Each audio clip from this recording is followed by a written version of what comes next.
welcome back to my farm. Now I've got a couple of jobs to do today, and I thought you could join me while I do those jobs. And the first one is to mow my front lawn here, and I thought we'd have a bit of a discussion while I'm working. Now, I was commenting to a friend of mine, AK, that one of the hardest things I find about doing YouTube videos is I just can't think of things to talk about. So he said that he had sent some questions to another mutual friend of ours, Driver, with some questions that he could answer on YouTube videos, and he offered to do the same for me, which I've very gratefully accepted that offer. But he hasn't got around to that yet, and that's fine. It was only the other day. I don't expect it any time soon. But it got me thinking, what kind of questions might AK ask me for me to answer in future videos? And I thought, well, one question might be something like, what's my favourite motor vehicles that I've ever owned in my life? Well, if he was going to ask a question like that, it would probably be more likely to be, what was your favourite car of all the cars you've ever owned? I've rephrased it slightly, because although I have owned plenty of different cars in my life,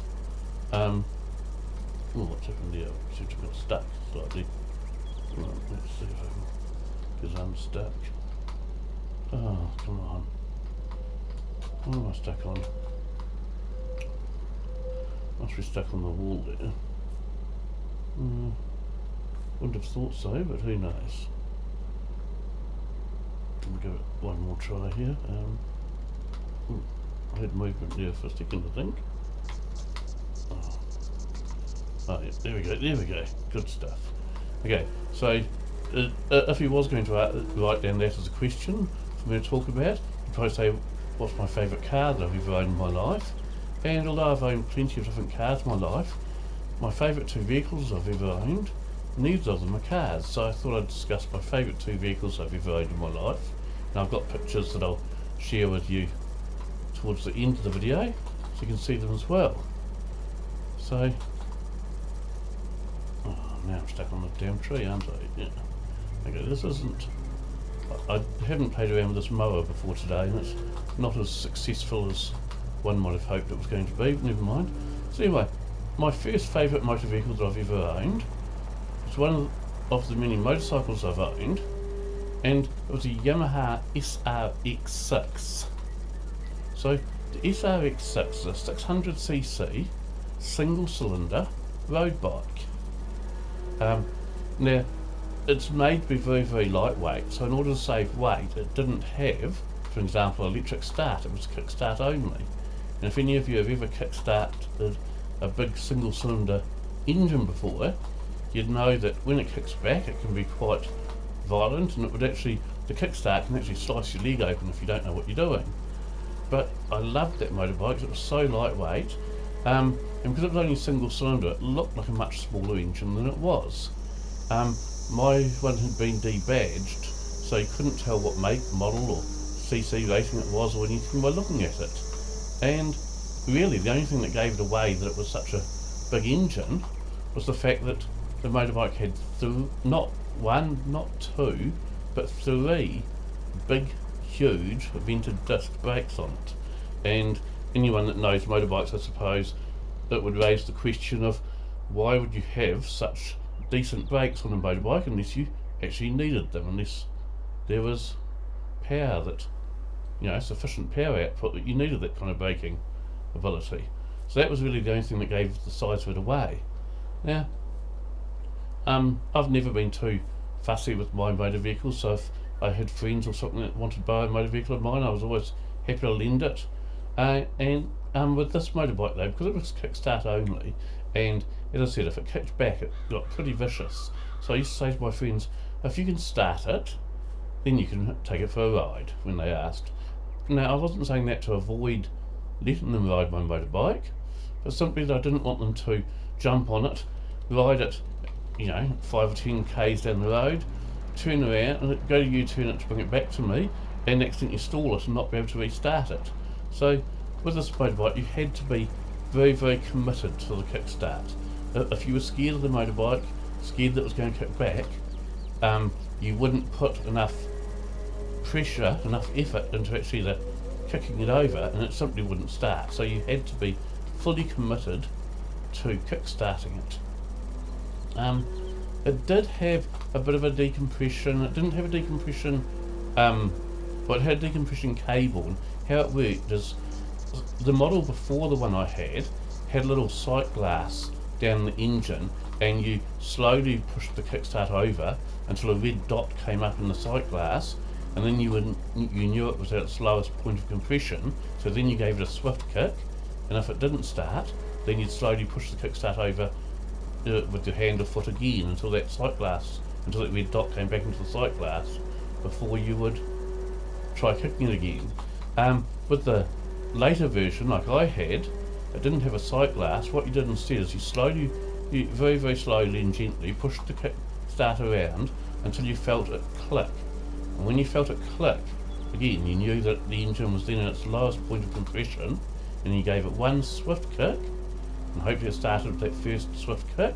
But if it didn't, rather than just kicking it again straight away, you would again push the kickstart slowly around until you felt it click again, and you knew it was back at its lowest point of compression again.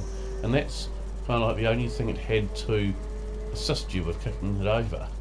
But it was an absolutely gorgeous motorbike, and that, I would say, would be my favourite vehicle that I ever owned. And as I said, I will show you a picture of it towards the end of this video. Now, my second favourite vehicle that I've ever owned is a bicycle. It's actually an e-bike, but it's styled to look like a World War I era Harley Davidson or Indian motorcycle. I think I might have shown you pictures of it before, but I'll show it to you again at the end of this video anyway, in case you don't recall it. And the styling of it, I just really, really love the styling of it. By American e-bike standards, it's very, very underpowered and very slow, because in New Zealand we have much stricter laws around what you can have with an e-bike than what you have than I understand you can have in the States. So in New Zealand, if you want to be able to legally ride an e-bike on the road, you can only have a maximum of 300 watt engine. Now 300 watt engine translates to, you'll be able to do around 35, 36 kilometres an hour. Now to put that into perspective, that's what, about 21 miles an hour. So I understand that a lot of e-bikes in the States will go a lot faster than that. But in New Zealand, because you're limited to only 300 watts, that is about the top speed of any road legal e-bike. And quite frankly, when I was younger, I didn't really care so much about things being legal to be on the road. I was quite happy to drive cars that didn't have a warrant of fitness or didn't have registration. As I got older and wiser, I prefer to only have things that are legal. Keeps you out of trouble with insurance companies if you have to make a claim. Keeps you out of trouble with the law. Altogether, it's just an awful lot easier. It's funny, actually, talking of warrant of fitness for a second. I understand that in some states of the US, you only have to have a warrant of fitness on your motor vehicle when it changes hands. So if you go to sell it, you've got to put a new warrant on it, but then the new owner doesn't have to re-warrant it until they in turn go to sell it as well. Now, in New Zealand, every motor vehicle on the road, so not bicycles or e-bikes, but every car, motorcycle, trailer, truck, etc., all have to have a warrant of fitness. Depending on the age of them, they're either 6 monthly or 12 monthly. Newer vehicles, you only have to get a warrant every 12 months. Older vehicles, you have to get it every 6 months. Now, I actually agree with the concept of having a warrant of fitness, because it means that all the vehicles that are on the road, assuming that they've all got warrant of fitness, which they should have, are up to a certain minimum safety level. However, having said that I agree with the concept of it, I don't necessarily agree entirely with how the New Zealand government does it, and that some of the things that they check when you go for a warrant of fitness are absolutely ridiculous, and in my opinion aren't really a safety issue at all. So for an example, I've had a vehicle before that I failed a warranty fitness on because the seat belts were faded from the sun coming through the car window. Now, although I'm sure that the webbing that seat belts are made of would be slightly weaker than they originally designed to be if they'd faded from sunlight, given that the only seat belts that seem to ever actually fade, look, I've got a hole under that wall there, ones that are coloured, like your black ones and your tan ones, don't tend to fade at all. It's only if you've got, say, red seat belts or blue seat belts that you ever have problems with them fading. And vehicles that have coloured seat belts are normally classic vehicles, you know, classic cars and things, so generally you're not going to be going fast enough or anything that if your seat belts are fractionally weaker due to fading in the sunlight, it's not really going to be a big problem. Yeah, just park the mower there at the moment. So yeah, I do agree with the concept of having a wand fitness, but I do think that in New Zealand they just go overboard and they'll fail you on things that are stupid. They'll also fail you for having rust in the car even when it's not structural rust. Now again, if it's structural rust, if your car's just about bending in half because the chassis was rusted away, absolutely I would agree that it should fail a warranty fitness on such a thing. But if it's just a bit of rust in the bottom of one of the doors and it's not affecting the structural rigidity of the vehicle in any way whatsoever, personally I don't think that should be a warranty fitness issue. But in New Zealand it is still. Anything like that's a warranty fitness issue.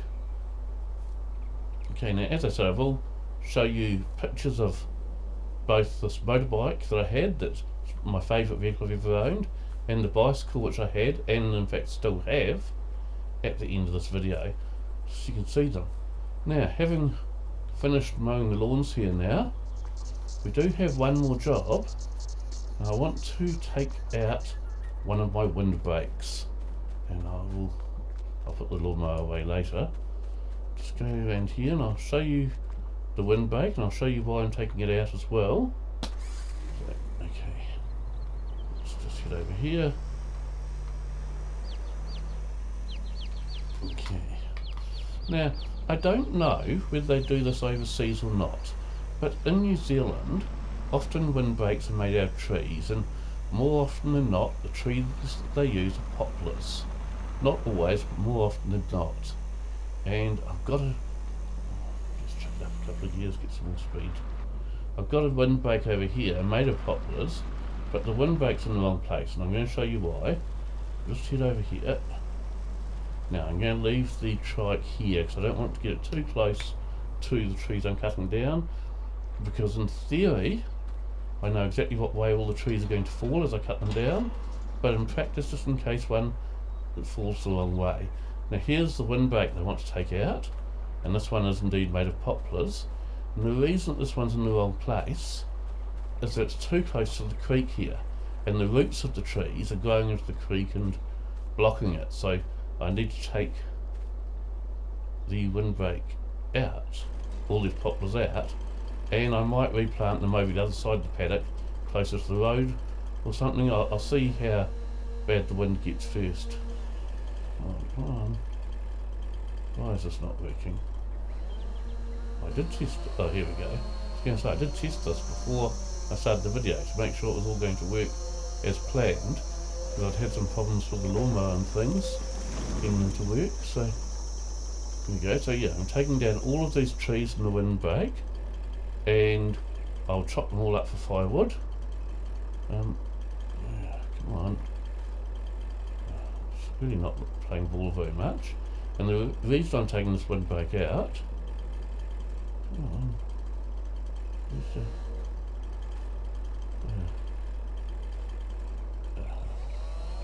on, is because whoever planted this one, which would have been a previous owner of this field, this farm, oh, bugger. I knew something would fall the wrong way, I just knew it. But never mind, it can't be helped. It's because the roots of these trees are getting into that stream there and blocking the stream. So I may replant the windbreak at a later date. Oh, that's an interesting way for the tree to fall. That's Farming Simulator for you though. Oh, I may just not, oh, and that one also falls the wrong way. I'm going to have a big job ahead of me chopping those up so that I can, into bits of wood that I can carry or use a winch on to clear the stream, and then getting it them out into the paddocks I can then chop them all up.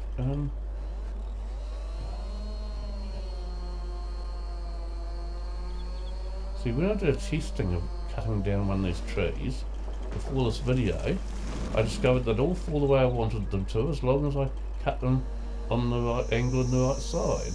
And now that I'm actually doing it in the video, no such luck, they're just falling in the old way. They were all meant to fall into this paddock to my right here, but I wonder what will happen if I try cutting them on this side instead. But as I said, when I tested it for the video, they all fell the opposite way from where I started to cut. But come on, what's that one going? Oh look, that one's going to fall into the paddock. Okay, that's good. Yeah, I've also got a picture I'm going to share towards the end at the end of this video of a windbreak here in New Zealand, because it's quite an interesting one to show you. And that all the trees in this windbreak, as I don't even know if they make windbreaks out of trees overseas or not, but they certainly do in New Zealand. But all the trees have actually grown on an angle because of the wind. Okay. So I'll show you that picture in a moment as well. I'll just cut down the last of these trees and then I'll show you these photos and then we'll call it a day for the video.